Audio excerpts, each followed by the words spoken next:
بس حاضری کا بہت بڑا سبب، اور حاضری کا بہت بڑا سبب یہ ہے خلوص دل کے ساتھ دعا بھی کیا کرو، اللہم ارزقنا بزیارت الحرمین الشریفین، یا اللہ ہم سب کو حرمین شریفین کی زیارت بار بار نصیب کریں۔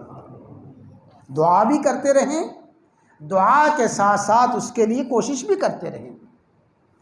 حضرت شیخ مفتی تقی عثمانی صاحب نے لکھا ہے کہ میں نے کسی وقت میں اول وقت کی بات ہے اپنے ابا جی سے، مفتی شفیع صاحب سے گزارش کی، ابا جی دعا کریں اللہ مجھے حج نصیب فرما دے۔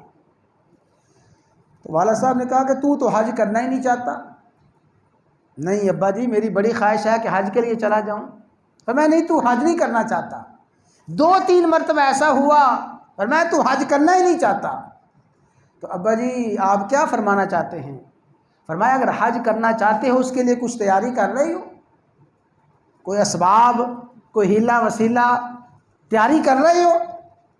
ابا حضور میری 150 روپیہ تنخواہ ہے، 150 روپے تنخواہ لیتا ہوں، آپ کو پتہ ہے آپ کی بہو ہے، آپ کا پوتا ہے، میں ہوں، الحمدللہ گزر بسر ہو جاتی ہے، لیکن کوئی اتنا پیسہ نہیں بچتا کہ ہر مہینے کچھ بچا لوں۔ فرمایا 1 روپیہ 2 روپیہ تو بچا سکتے ہو، 150 میں سے کچھ نہ کچھ تو بچا سکتے ہو، جو بچا سکتے ہو بچاؤ، اللہ کے حضور دعا کرتے رہو، دعا کرتے رہو، خلوص دل کے ساتھ دعا بھی کرو، کوشش بھی کرو، اللہ اس سفر کو آسان فرما دے گا۔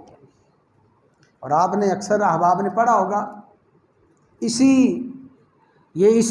یعنی موسم حج کا واقعہ ہے لیبیا کا، وہ خوش بخت مسلمان عامر، وہ لیبیا کا مسلمان، آپ نے اکثر پڑھا ہوگا، اسی سال کا واقعہ ہے۔ وہ لیبیا سے فلائٹ جانے لگی حج کی، اور یہ بھی سارے کے سارے کاغذات لے کے لیبیا ایئرپورٹ پہ حاضر ہے۔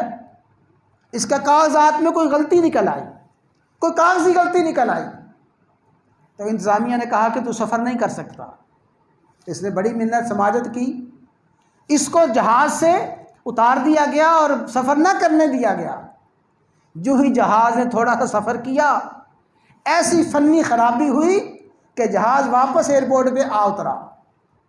پھر کوئی درستگی کی گئی، پھر جہاز نے پروان بھری، تھوڑی دیر کے بعد پھر خرابی ہوئی، پھر جہاز واپس آ گیا، اور تیسری مرتبہ بھی ایسا ہی ہوا۔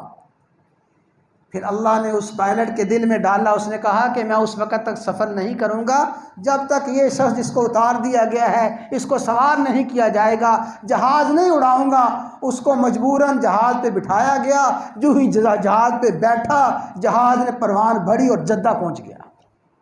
یہی سال کا واقعہ ہے، سوشل میڈیا پہ، عام میڈیا پہ آیا، ہم نے پڑھا۔ تو اللہ تعالیٰ خلوص دل کے ساتھ دعا کرنے والوں کو، کوشش کرنے والوں کو بیت اللہ کی حاضری بھی نصیب فرماتے ہیں۔